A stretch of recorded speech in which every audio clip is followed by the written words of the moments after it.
Christian, what should our response be to the gay, lesbian, and transgender people in our community? It is easy to sit in our homes and pass judgment on the so-called gay agenda in our country today. But what about the individuals that are caught up in this lifestyle? Recently, a pro basketball player spoke out and said he is gay, and that act earned him a call from our president. And the mainstream media has not stopped applauding his decision to speak up. When I was in college, I went to a conservatory of music, and many times in artistic fields like this, homosexuality was very much in the open. It was even expected by many.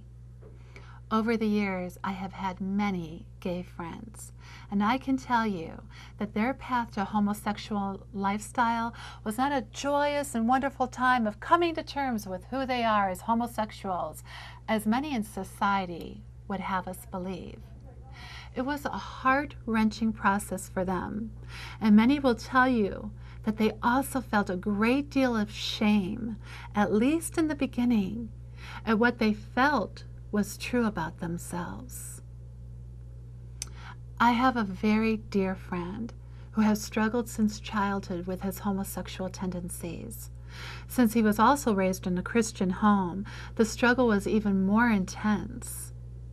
When he finally opened up and told me that he was gay, he asked me, "Does the Bible really say that homosexuals don't go to heaven?" It broke my heart to hear him ask this, but I had to be honest.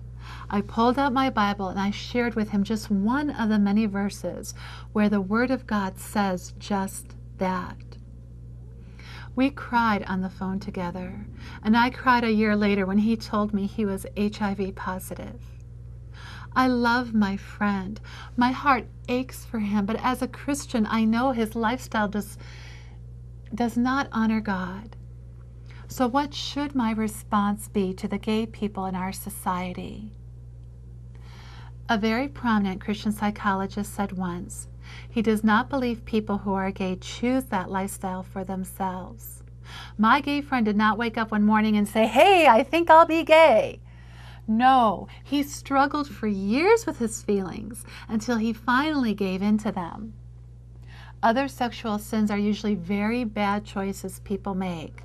Looking at pornography, committing adultery or fornication and the like. But most gay people feel that they were born this way, and it is not a choice they have any control over. Am I angry? You bet I am. But not at the gay people I have met over the years.